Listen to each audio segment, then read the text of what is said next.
क्या हमारा भाग्य पहले से तय होता है? हमारे जीवन में जो भी घटना हो रहा है, क्या वह पहले से लिखा हुआ है? मेरे प्यारे दर्शकों, यह कहानी खास तौर पर आपके लिए है, क्योंकि इस कहानी में ऐसा ज्ञान छिपा हुआ है जो किस्मत वाले को ही भाग्य से मिलता है। दोस्तों, यह कहानी बहुत ही जबरदस्त है। मरने से पहले यह कहानी हमें एक बार जरूर सुनना चाहिए। तो आइए दोस्तों, आज की कहानी की शुरुआत करते हैं। एक समय की बात है। एक गांव में चंपकलाल नाम का एक नौजवान युवक रहता था। चंपकलाल को जीवन के रहस्यों को जानने में गहरी रुचि थी।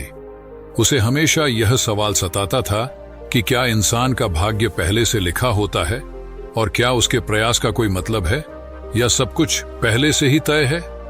इस जिज्ञासावश उसने अपने गुरु के पास जाने का निश्चय किया। गुरु अपने ज्ञान, तपस्या और दिव्य दृष्टि के लिए प्रसिद्ध थे। चंपकलाल अपने गुरु के पास जाता है और गुरु को अपनी सारी समस्याएं बताता है। गुरुजी चंपकलाल के सवाल सुनकर मुस्कुराए और समझ गए कि चंपकलाल के मन में गहरी जिज्ञासा और उलझन है। गुरु ने चंपकलाल की बातें सुनकर कहा, बेटा, यह सवाल केवल शब्दों से समझाया नहीं जा सकता। यदि तुम सच में इसका उत्तर पाना चाहते हो तो तुम्हें एक यात्रा पर जाना होगा और कुछ अनुभवों से गुजरना होगा। क्या तुम तैयार हो? चंपकलाल ने तुरंत हां कर दी। गुरु ने उसे एक विशेष गांव का पता दिया और कहा कि वहां पहुंचकर तुम एक वृद्ध महिला से मिलोगे जो जीवन में अत्यंत दुखी है। तुम्हारा कार्य होगा कि उसके दुख का कारण समझो और उसे समाधान दो। बेटा, याद रखना, यह काम आसान नहीं होगा, इसलिए तुम्हें धैर्य से काम लेना होगा। चंपकलाल ने गुरु का आशीर्वाद लिया और गांव की ओर चल पड़ा। रास्ता बहुत ही कठिन था। आखिर वह गांव में पहुंच गया। गांव पहुंचने पर उसने एक वृद्ध बुढ़िया को अपने घर के बाहर उदास बैठा पाया। उसकी आंखों में आंसू थे और चेहरा गहरी पीड़ा से भरा था। चंपकलाल ने विनम्रता से उसके दुख का कारण पूछा। उस वृद्धा बुढ़िया ने दुखी होकर कहा, मेरा एक ही इकलौता बेटा था। भाग्य से मेरे इकलौते बेटे की मृत्यु हो गई है। वह अभी जवान था और जीवन के प्रति उत्साही था। मैं उसे अपनी आंखों के सामने खो चुकी हूं। शायद यह उसके भाग्य में ही लिखा था, परंतु मैं यह बात स्वीकार नहीं कर पा रही हूं। क्या वाकई इंसान का भाग्य पहले से तय होता है? चंपकलाल ने उसे हिम्मत दी, लेकिन वह उसके सवाल का उत्तर नहीं दे सका। वह मन ही मन सोचने लगा कि क्या सच में उस महिला का बेटा भाग्य के कारण मरा, या यह सिर्फ एक संयोग था। इस सवाल का उत्तर उसे गुरु के पास ही मिल सकता था। इसीलिए वह गुरु के पास वापस चला आया और फिर सारी बातें गुरु को बताई। गुरु ने चंपकलाल की बातों को ध्यान से सुना और बोले, बेटा, यह तो केवल शुरुआत थी। अब तुम्हें शहर के सबसे धनी व्यापारी से मिलना होगा और तुम्हें देखना होगा कि क्या वह अपने भाग्य पर विश्वास करता है, और तुम्हें समझना होगा कि उसके जीवन में भाग्य का क्या प्रभाव है। चंपकलाल ने गुरु के निर्देशों का पालन किया और शहर की ओर चल पड़ा। वहां उसने धनी व्यापारी के बड़े से महल में प्रवेश किया। व्यापारी का नाम राजू था और वह अपने वैभव और संपत्ति के लिए प्रसिद्ध था।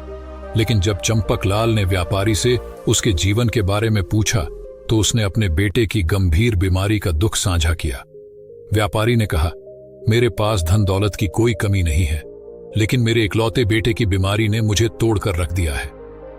मैं कितना भी पैसा खर्च करूं, लेकिन उसे बचा नहीं सकता। अब मुझे ऐसा लगने लगा है कि यह मेरे बेटे का भाग्य है और मैं इसे बदलने में असमर्थ हूं। मुझे पहले गर्व था कि मैं अपने जीवन का मालिक हूं, लेकिन आज मुझे अपने भाग्य पर भी विश्वास नहीं हो रहा है। चंपकलाल ने व्यापारी के शब्दों में गहरा दुख और पीड़ा देखी। उसने सोचा कि यहां भी भाग्य का सवाल रह गया है और वह इस प्रश्न का उत्तर गुरु से जानना चाहता था। वह फिर से अपने गुरु के पास लौट आया और अपनी बातें व्यक्त की। गुरु ने मुस्कुराते हुए कहा, बेटा, अब तुम्हारी अंतिम परीक्षा है। इस बार तुम्हें पास के जंगल में एक साधु से मिलना होगा। वह एक ऐसा व्यक्ति है जो हर परिस्थिति में खुश रहता है।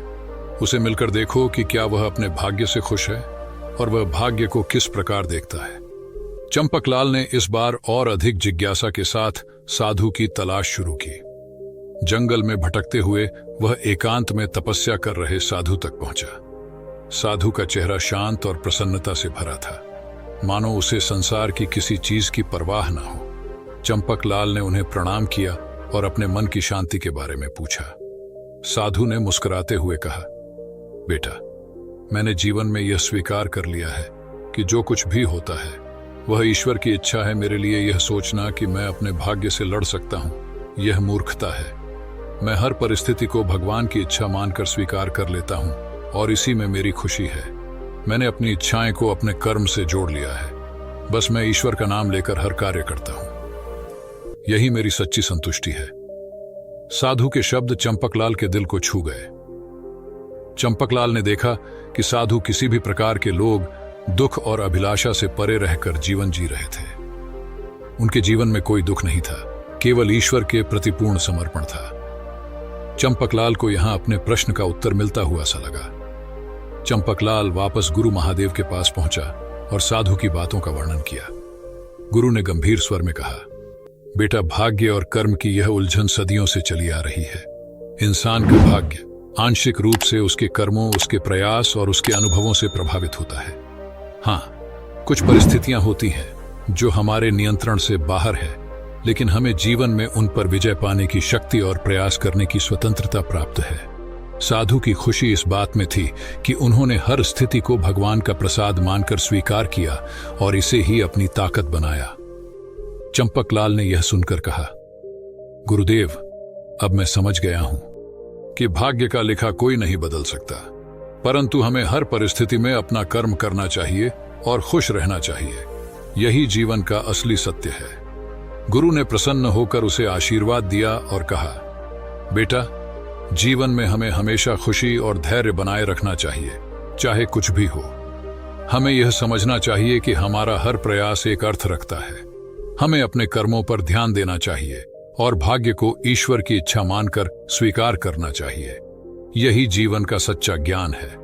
चंपकलाल के मन की सभी समस्याओं का समाधान मिल गया था। उसने गुरु को प्रणाम किया और जीवन के इस नए दृष्टिकोण के साथ वापस अपने गांव की ओर लौट गया।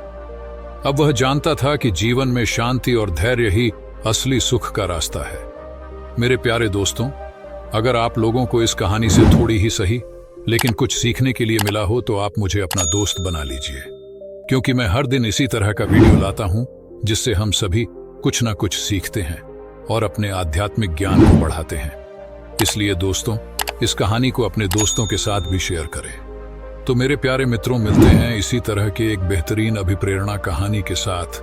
तब तक के लिए आप अपना ख्याल रखें। धन्यवाद दोस्तों।